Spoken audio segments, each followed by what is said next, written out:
I had been fueled by coffee and pure determination for the past 4 months. Late nights, early mornings, weekends spent poring over spreadsheets instead of hanging out with friends, all for one project on an account so enormous it could change my whole career. Finally, it was done. The client was ecstatic, the presentation flawless, and the contract signed. But the best part was the reward. I sat at my desk rereading the email for what must have been the 10th time. Emily, you went above and beyond. Consider these a personal thank you. Enjoy the game. Attached was confirmation for 2 Super Bowl tickets with front row seats along the 40-yard line. My heart raced because I had never been to a Super Bowl before, and as a die-hard football fan, this was like a dream come true. My hands trembled as I printed the email and double-checked the details. The client had sent the tickets directly to my boss, Brandon, the senior partner at our firm. It made sense since he always managed the logistics for client gifts. I pictured the moment he'd walk into my office, flash that rare look of approval, and hand them over with a proud, "Well done, Emily." But that moment never arrived. 3 days later, Brandon strode into my office without even knocking, his usual smug confidence somehow even more overbearing. He leaned against my desk like he owned the place and said, "I heard you got some great news." I smiled, expecting him to finally pass the tickets along. "Yeah, I really appreciate it. I put everything into that project," I replied. He nodded with an amused glint in his eyes. "You did, which is why I need to talk to you about the tickets." The way he said talk sent a shiver down my spine. "Right?" I ventured, a bit wary. Brandon exhaled as if trying to sound like the hero of the situation. "Here's the deal, Emily. Clients don't really understand the corporate ladder. They often don't get how we run things. When they sent you those tickets, it was really meant as a gift for the firm, not just for you." My stomach dropped. "But the email clearly said they were a personal thank you to me," I said slowly, keeping my tone even. He waved that off like it was a small detail. "I know, but in our business, it's all about relationships. Sometimes we have to make strategic decisions, so I'm taking the tickets." The world seemed to tilt. I blinked in disbelief. I already made plans. I was going to take a potential investor to the game. It was a smart move for the company. My heart pounded. Months of hard work and countless sacrifices, and he was just snatching them away. "That's not fair," I managed, carefully measured to hide the storm inside me. Brandon smirked as if I were just a naive kid who didn't understand how things worked. "You should be grateful you even have a job. That's the real reward here." I swallowed hard, gripping the armrests of my chair. This wasn't just about football anymore. It was about principle, about respect, a line that must not be crossed. He patted my desk like I was a loyal pet. "I'm sure you understand. And don't worry, you'll have plenty of chances." I forced myself to breathe, blink, and stay calm. Then, doing something even I didn't expect from myself, I smiled. Not a genuine smile, but one with a hint of sharpness. "Enjoy the game," I said, my voice cool and measured. Brandon grinned, as if he'd done me a favor and strolled out, unaware of the fun that Monday would bring. The moment he left, my fake smile vanished. My hands balled into fists under the desk, nails digging into my palms. He really thought he could get away with this. I sat in silence for a long moment, trying to steady my breathing. I couldn't. Let my emotions show if I wanted to get even. Brandon had just given me the perfect opening. I reopened the original email from the client and read it again, my pulse quickening as I devised a plan. Confronting him directly wouldn't help. The best strategy was to let him ruin himself. I quickly texted the client. "Hey, thanks again for the Super Bowl tickets. It seems they were given to someone else at our firm. Looking forward to catching up soon." Less than a minute later, my phone buzzed. "Are you serious?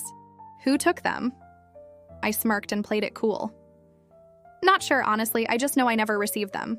No big deal, though. Those were meant for you. Let me handle it. Say nothing." I leaned back, my heart pounding for a totally different reason now. This wasn't just a battle between Brandon and me anymore. It was Brandon versus the client, and I was confident the client would win. I spent the rest of the day gathering intel. I knew Brandon's ego would eventually force him to brag to someone. Sure enough, around lunchtime in the break room, I overheard him saying, "Yeah, those front row seats along the 40-yard line are going to be insane. I'm taking a big fish with me. You know how it goes. These deals are all about relationships." I kept my distance, trying hard not to laugh at his arrogance and stupidity. By Friday, the office buzzed with excitement. Brandon was leaving early, catching a flight that afternoon to Super Bowl City. He walked around like a king, all smug and untouchable. In the hallway, I casually remarked, "Big plans this weekend?" He smirked. "Oh, just making moves, enjoy the game." And I meant it, because by the time he landed, the trap was already set. Saturday morning, the client sent me an update. A meeting had been arranged for Monday. "Just play along, trust me," the message read. I grinned. I trusted the client completely. Sunday came and went, and with it, the Super Bowl. I didn't watch a single minute of the game, not because I wasn't a diehard fan, but because I was waiting for Monday. The real show was about to begin. On Monday morning, Brandon strutted into the office at exactly 9 o'clock, wearing sunglasses and holding a coffee, oozing smug confidence as if he'd already won. He barely acknowledged me while passing by my desk on his way to his office. I waited until a meeting invite popped up on my screen. Subject: client review, mandatory attendance, location in the conference room, and the attendees listed as senior partners, Brandon, the client representative, and me. I clicked accept. Time for the show. I walked into the glass-walled conference room and instantly felt the tension. Brandon sat confidently at the head of the table, legs crossed and looking relaxed, but his composure faltered when the client entered. He wasn't alone. A woman accompanied him, a face I didn't recognize, and her presence sent a jolt through the room. The client took his seat, and Brandon said, "This is Samantha, our new Vice President of Corporate Partnerships." Samantha gave Brandon a curt nod as she sat down. Brandon blinked and mumbled, "Oh, of course. Samantha, nice to meet you." The client leaned forward, his smile polite yet icy. "Before we begin today's agenda, I have a question, Emily. Did you enjoy the game?" A heavy silence fell over the room. I tilted my head, confused. "The game?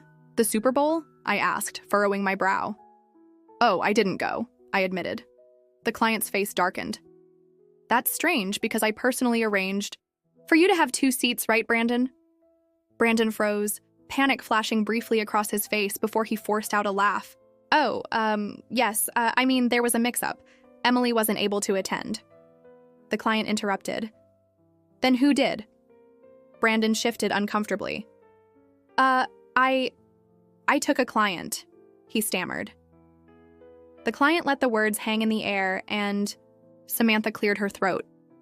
"So, are you telling me that you accepted corporate tickets as a personal gift and then gave them to someone else without permission?" Brandon swallowed hard. The client wasn't finished. I was really looking forward to seeing Emily at that game. I thought it was a well-deserved reward after months of hard work. Imagine my surprise when I found out she never even got the tickets. Brandon tried to speak, but Samantha interjected. "Emily, did Brandon ever mention any corporate policy that required you to surrender those tickets?" I shook my head evenly. "He just told me they were his." The room tensed. Samantha exhaled sharply. "Brandon, do you realize that you not only violated our internal ethical standards, but also essentially committed corporate theft?" Brandon went pale. The client leaned back, shaking his head. "I don't think I can continue working with someone who would undermine his own team like that." Brandon jolted upright. "Wait, let's just..." The client cut him off, turning to Samantha. "I trust you to handle the internal response immediately." Brandon understood then that he wasn't just in trouble. He was finished. I sat back and silently savored the moment as his silence filled the room like a tightening noose. His face, once full of arrogant confidence, now flushed with panic. Samantha leaned forward, hands clasped, her voice calm but firm. "Brandon, did you expense anything for this trip?" The flight, the hotel, meals, or transportation charged to the firm? His panicked eyes answered that question for him. The client chuckled under his breath, though there was nothing funny about it. You used company funds to take someone else to the Super Bowl with tickets meant for Emily. Brandon tried to regain his composure, sitting up straighter and forcing a thin smile. I understand how this looks, but I was thinking about the firm. I was trying to build a relationship with a valuable investor. The client cut him off. What investor? Brandon blinked in confusion. Who exactly did you take to the game? His mouth opened and closed like a fish gasping for air. Samantha tapped her fingers on the table. Brandon, answer the question. He hesitated, scrambling for an excuse. Deep down, we all knew the truth. Brandon hadn't taken an investor. He hadn't taken anyone important to the company. He had taken his own brother-in-law, a man with no business connections, no potential deals, just someone there to drink overpriced beer and enjoy the best seats. And he had charged every penny to the firm. The realization that there was no escape was clear on his face. The client shook his head. I want it noted that our firm will no longer do business with you, Brandon. Moving forward. Brandon snapped his head up. Wait, that's not... The client continued coolly. If you'd like to assign another senior partner to handle my account, I'm open to that. In fact, I'd prefer to work directly with Emily from now on. I kept my face neutral, though inside I was bursting with satisfaction. Samantha nodded, tapping a few notes into her tablet. Brandon, we're handling this internally. I suggest you take the rest of the week off while we review the situation. Brandon's face drained of color. He opened his mouth to protest, but then he saw the expressions on Samantha's face, the client's face, and everyone else's. He was done. Without another word, he got up abruptly, his chair scraping against the floor, and stormed out. The glass doors swung shut behind him, leaving a heavy silence in his wake. Finally, the client turned to me, his expression softening. Emily, I want to apologize. I should have made sure you got the tickets personally. I shook my head. You had no way of knowing. I glanced toward the door where Brandon had just left. Actually, this worked out better. He chuckled. I like the way you handled it. Samantha slid a document across the table. Emily, since you've already been doing most of the work on this account, I'd like to offer you a promotion. My breath caught. A promotion, a significant raise, more authority, and a title that put me on par with those who had overlooked me before. I swallowed and looked up. Are you serious? She smiled. Absolutely. You've more than earned it. I exhaled a slow grin and said, I accept. The client extended his hand, clearly pleased. And Emily, next time I get Super Bowl tickets, they'll go straight to you. I laughed, shaking his hand. Brandon might have thought he stole my reward, but in reality, he had handed me everything I'd ever wanted. And the best part was that Monday was only just beginning. When I returned to my desk, the entire office was buzzing. People whispered, casting sidelong glances at me and at Brandon's empty chair in the corner office. News had spread fast through corporate circles. A senior partner storming out of a conference room like he'd seen a ghost made everyone take notice. I sat down, trying to hide the smirk tugging at my lips. My inbox exploded with emails, congratulations, supportive messages, and even a few shocked what just happened. Pings from colleagues who had only caught bits and pieces of the drama. Then came a text from Brandon. Brandon, what the heck did you do? I stared at it for a moment before replying. Me? Not sure what you mean. I thought you were making moves. I waited for a response, but of course there wasn't one. I let out a slow breath, glancing at the newly signed promotion letter on my desk. I had won. But Brandon wasn't finished with me yet. About an hour later, I received an email with the subject HR meeting immediate attendance required. I opened it. Emily, please report to HR immediately. This is a mandatory meeting. I frowned. Brandon wasn't going to go down without a fight. Grabbing my notebook, I made my way to the HR office. The receptionist barely met my eyes as she pointed toward a glass-walled room in the back. Inside, Caroline from HR sat at a conference table, looking uneasy. Across from her was Brandon, who no longer looked smug but rather like a cornered animal desperate to claw his way out. Caroline cleared her throat. "Emily, please have a seat." I did as Brandon leaned forward, his voice dripping fake concern. "Emily, I really hoped we wouldn't have to do this, but I need to address a very serious issue." I raised an eyebrow. "And what is that?" He sighed dramatically. "The firm has reviewed some of your recent communications, and we believe you violated corporate confidentiality by discussing internal matters with an external client." I blinked. "So, you're saying that an email about Super Bowl tickets that were originally my gift, is now considered a breach of internal policy?" Caroline's eyes flickered at the word stolen. Brandon's jaw twitched. "I wouldn't call it stolen," he began, but I cut him off. "Really, because the client made it clear in front of everyone." I leaned back. "This isn't about confidentiality at all. It's about you getting caught and now throwing a tantrum because there are consequences." Caroline took a measured breath. "Brandon, I understand your concern, but after reviewing everything, I don't see any policy violation on Emily's part." Brandon snapped his head toward me. "Excuse me?" I glanced down at my notes.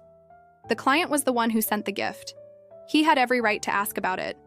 I never disclosed any confidential strategies, financial details, or trade secrets, only the status of a personal gift. Brandon's face darkened. "So you're just going to let her get away with it?" Caroline straightened in her chair. "Let's be clear. You are the one under investigation, not Emily." The words hit him like a slap. He started to protest, but Caroline continued. "The expense reports are being reviewed. The client has formally withdrawn their partnership. With you, and after everything, you're trying to retaliate against an employee who was just promoted by the firm." Brandon had nothing left, nothing to say, nothing to fight back with. Caroline's tone turned final. "Brandon, I need you to leave the room immediately. Emily, you are free to go." I gathered my things without even looking at him as I stood, and left. By the time I returned to my desk, an email had been sent out. Effective immediately, Brandon Keller is no longer with the firm. We wish him the best in his future endeavors. I read it twice to be sure, and then, for the first time all day, I allowed myself a smile. Brandon was gone, and I had won. But the victory wasn't just for me. It was a clear message to every arrogant, entitled boss out there. Never underestimate the people you think are beneath you. They just might be the ones to bring you down. The office grew strangely quiet after Brandon's abrupt exit. People whispered in the hallways, exchanged furtive glances in the break room, but no one dared speak openly about it. The weight of what had just happened was enormous, a senior partner taken down in front of everyone, not by another executive or by some suited-up colleague, but by me. I sat at my desk rereading the official company-wide email announcing Brandon's termination. His name had already been scrubbed from the directory, his office locked, and his belongings packed up by HR as if he had never existed. Even so, I felt there was one more thing to do. I pulled out my phone and scrolled to the client's number. He answered on the first ring. "Emily?" he said, amusement in his voice. "I assume you've heard the news?" "I have," I replied casually, thinking I owed him a thank you. He laughed. "Oh, don't thank me. Brandon did this to himself. You just gave him the rope." I smirked. "Well, I appreciate you handling things so publicly." After a pause, his tone turned measured. "Tell me something, Emily. Are you happy staying where you are?" That caught me off guard. "What do you mean?" I asked. "Let's look at the facts," he said casually. "You were the one actually doing the work. You built this account. The firm promoted you because they had to, not because they truly valued you. And Brandon's departure is largely on you." I sat back, absorbing his words. "To be honest," he continued, "I don't like your firm. I only tolerated it because I enjoyed working with you." I blinked. "Oh?" he chuckled. "Let me put it simply. I want you to come work for me. You've already proven yourself. You're sharp, strategic, and you refuse to let anyone walk over you. That's exactly the kind of person I need to lead my business strategy team." He let the silence hang for a moment before adding, "I'll double whatever your firm is. Paying you." I nearly dropped my phone. Double? Not just a small raise or a bump? Double my salary? I asked. He swallowed. "That's a big offer," I murmured. He laughed. "It is, and it's only fair." I hesitated. Everything was happening so fast. I'd just received a promotion. Was I really about to throw it away? Then I thought about the years I'd spent being undervalued, about how my ideas were often taken and repackaged by guys like Brandon, and about how the only reason I was promoted was because a scandal forced their hand. Did I really owe them anything? No, I didn't. A slow smile spread across my face. "Send me the offer," I said. "I'm ready for something better." By the next morning, my resignation letter was printed and signed. I walked through the office with my head held high, ignoring the shocked whispers and the not-so-subtle looks of admiration. Caroline from HR looked genuinely surprised when I handed her the letter. "You're leaving?" she asked, eyes wide. I nodded. I got an offer I couldn't refuse. She glanced at the paperwork and let out a low whistle when she saw the new salary. "Well, I can't blame you," she muttered. I smiled. It was time. As I packed my things, a few coworkers stopped by to congratulate me. Some were shocked, others weren't surprised at all. Just as I was about to leave, I received one last message, a text from an unknown number. "Brandon Keller, enjoy your little victory. You just got lucky." I stared at those words for a long moment before replying. Luck had nothing to do with it. And with that, I walked out for the final time. A year later, I stood in my corner office overlooking the city skyline. My name was proudly displayed on the door. My team respected me, and my salary was more than I had ever dreamed of. Most of all, I was finally working for people who truly valued me. Scrolling through my phone, I saw an industry news alert. Former executive Brandon Keller had filed a lawsuit against his old firm, claiming wrongful termination. I couldn't help but laugh. He was still fighting a battle that was already lost. I set my phone down, leaned back in my chair, and reflected on how Brandon had spent years stealing credit, stepping on people, and taking what wasn't his. In the end, he lost everything, while I gained everything, and that to me was the sweetest revenge of all.